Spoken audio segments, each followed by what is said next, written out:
In the most brutal battles of World War II, artillery was known simply as the god of war. To completely shatter enemy lines and turn the tide of the conflict, the Soviet military engineered an absolutely unstoppable arsenal of devastating firepower. Today, we are ranking and explaining every single Soviet towed artillery gun of the Second World War.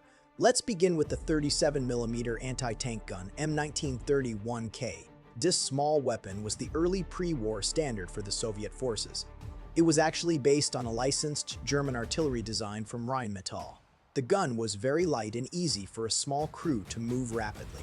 Sadly, its small shell could not defeat thicker armor later in the war. Still, it successfully trained the first generation of Soviet anti-tank crews. Next is the 45mm anti-tank gun M1932-19K. This was the first major upgrade to the Soviet anti-tank arsenal.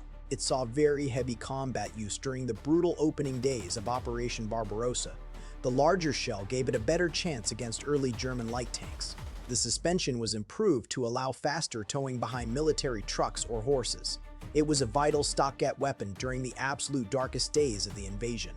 Continuing with the 45mm anti-tank gun M1937-53K, soldiers affectionately nicknamed this weapon the Sorokopiatka, meaning the Little 45. It became the most common early war anti-tank gun in the entire Red Army. The weapon featured better armor penetration and a much faster rate of fire. Crews could easily hide this low-profile gun in bushes or ruined buildings. It bravely held the line until much heavier weapons could be built. Following that, we have the 45mm anti-tank gun M1942-M42. This was a desperately needed upgrade to defeat heavier German tank armor. Engineers gave it a significantly longer barrel to increase the shell velocity. It also received thicker gun shield armor to protect the crew from shrapnel. This weapon could successfully pierce the side armor of a German Panzer IV tank. It remained in frontline service until the very final days of the war. Next, look at the 57mm anti-tank gun M1943Z2. This weapon is widely considered a high-velocity masterpiece of wartime engineering. Its extremely long barrel fired a very light shell at incredible speeds. The kinetic energy was so high it could punch clean through a heavy Tiger tank. It was incredibly accurate and highly feared by all German panzer commanders. This gun was a massive technological leap for Soviet anti-tank forces. Moving on to the 100mm field gun M1944BS3. This was a late-war heavy anti-tank gun built for absolute destruction. It was designed specifically to destroy the heavy German Panther and King Tiger tanks. The massive shells could rip an enemy tank apart at extremely long ranges. Because of its massive size, it required a heavy tractor to move it. It was a terrifying weapon that heavily dominated the late war battlefields. Let's start the infantry support guns with the 76mm regimental gun M1927. This was the standard early war weapon used directly alongside advancing infantry troops. Early production models even featured old-fashioned wooden spoked wheels for transport. Soldiers often dragged this gun by hand through the mud to attack enemy bunkers. Its short barrel fired a highly effective explosive shell to quickly clear trenches. It was a simple, rugged, and completely reliable weapon for the foot soldier. Next is the 76mm regimental gun M1943OB25. This weapon was the lighter, simplified late-war replacement for the older 1927 model. Engineers used the carriage from a smaller anti-tank gun to save critical weight. This made it much easier for exhausted infantrymen to push across ruined cities. It fired the exact same powerful high-explosive ammunition as the older gun. It provided excellent close-range fire support during the final push into Berlin. Continuing with the 76mm mountain gun M1938. This was a highly specialized gun designed specifically for extreme high-altitude combat. The entire weapon could be quickly broken down into several smaller pack loads.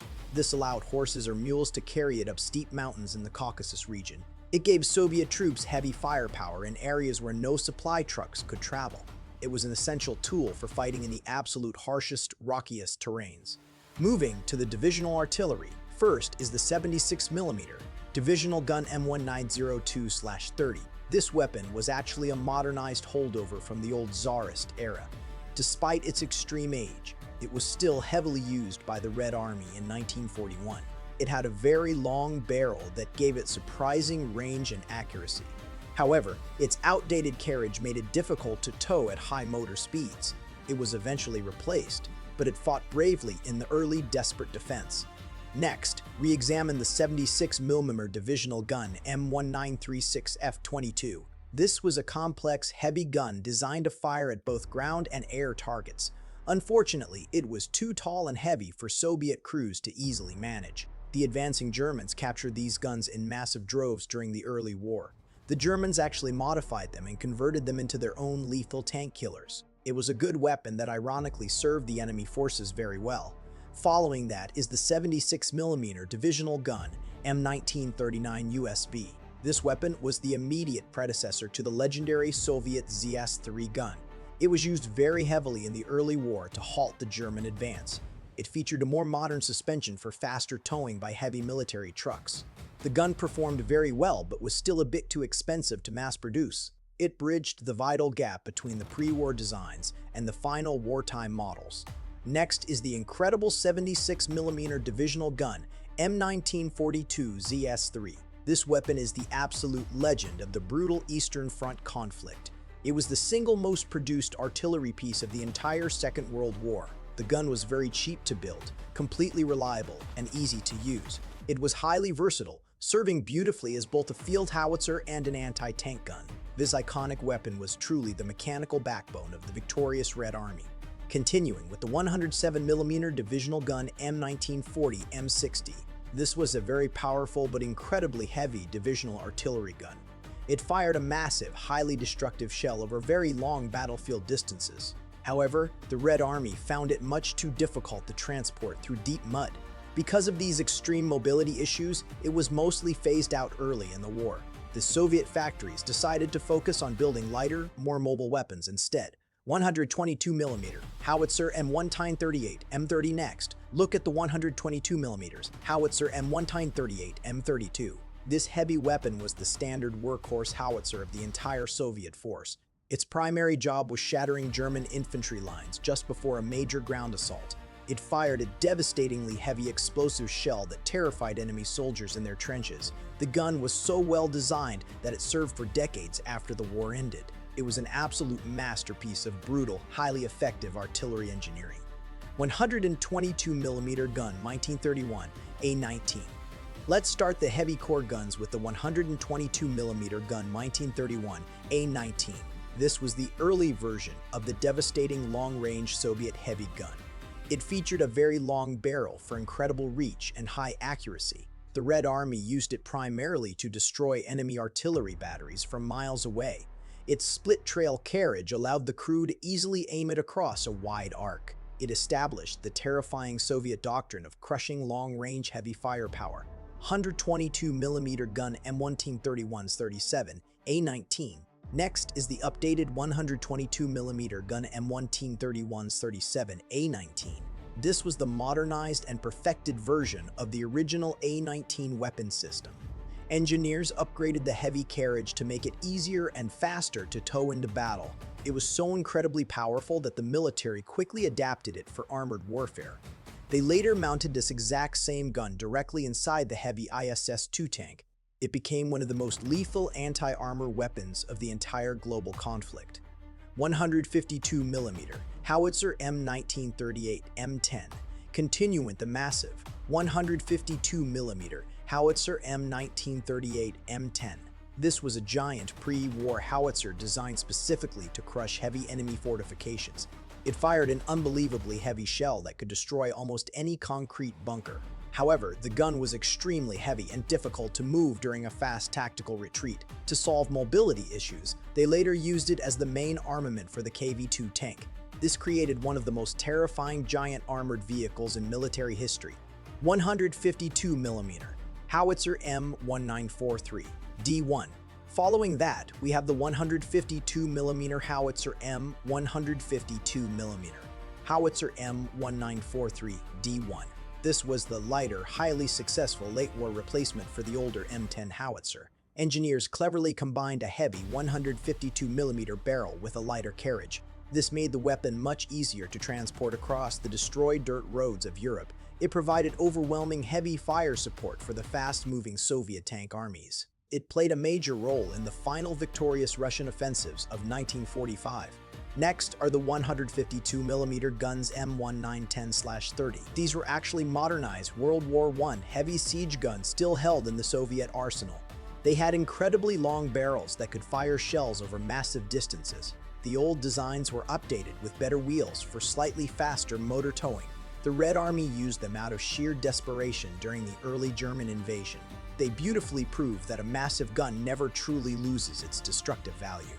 Moving on to the 152mm. Howitzer gun 1937 ML-20. This was a terrifying dual-purpose weapon that absolutely dominated the heavy battlefield. It could drop indirect fire miles away or blast tanks over direct open sights. The explosive force of its massive shell could literally blow the turret off the Tiger tank. It was feared heavily by German soldiers on every single sector of the Eastern Front. This gun was a true masterpiece of heavy industrial wartime engineering. 203mm. Howitzer M1931 B4. Next, we witness the terrifying 203mm Howitzer M1931 B4. Soldiers appropriately nicknamed this giant weapon Stalin's sledgehammer. It was so incredibly heavy that it had to be mounted on tracked crawler treads instead of wheels. The Red Army brought these monsters up to point-blank range during heavy city fighting. It was famously used to level entire city blocks during the final Battle of Berlin. This gun was the ultimate terrifying expression of raw Soviet destructive power. Continuing with the giant 210mm Gundam EC-21979 BR-17. This was a super heavy siege gun used only in specialized Supreme Command Reserve units. It was originally designed with technical help from the Skoda works in Czechoslovakia. The weapon was so huge it had to be transported in multiple separate pieces. It was reserved exclusively for destroying the absolute heaviest concrete bunkers and fortresses. It represents the extreme upper limit of Soviet towed artillery development. Next is the gargantuan 280mm mortar M1939 BR-5. This was a massive tracked siege mortar used for ultimate heavy destruction. Like the sledgehammer, it rode on heavy metal tracks just to support its own immense weight. It fired an unimaginably heavy shell in a high arc to crush targets from directly above.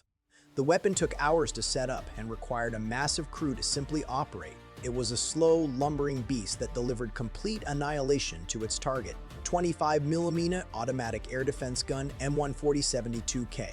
Let's start the anti-aircraft guns with the 25mm automatic air defense gun M14072K.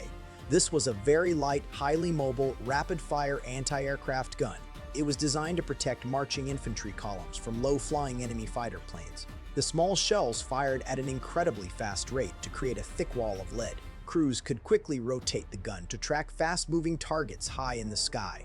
It was simple, reliable, and saved many ground troops from deadly aerial strafing.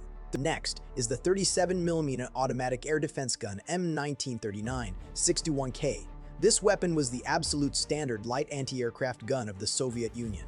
It was heavily inspired by the highly famous Swedish Bofors gun design. This rapid-firing weapon was famous for shredding low-flying German Stuka dive bombers. It was towed by trucks and deployed rapidly to protect vital bridges and factories.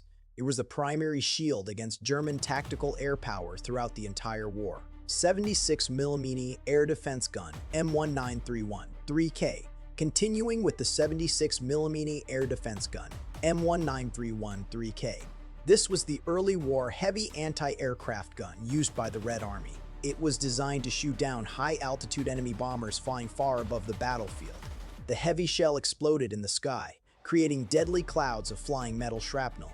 While effective, it was eventually replaced by even larger and more powerful gun designs. However, it provided the vital early defense for major Soviet industrial cities. Finally, we examine the 85mm air defense gun M1939 52K. This was a heavy, high-altitude flak gun with incredible muzzle velocity.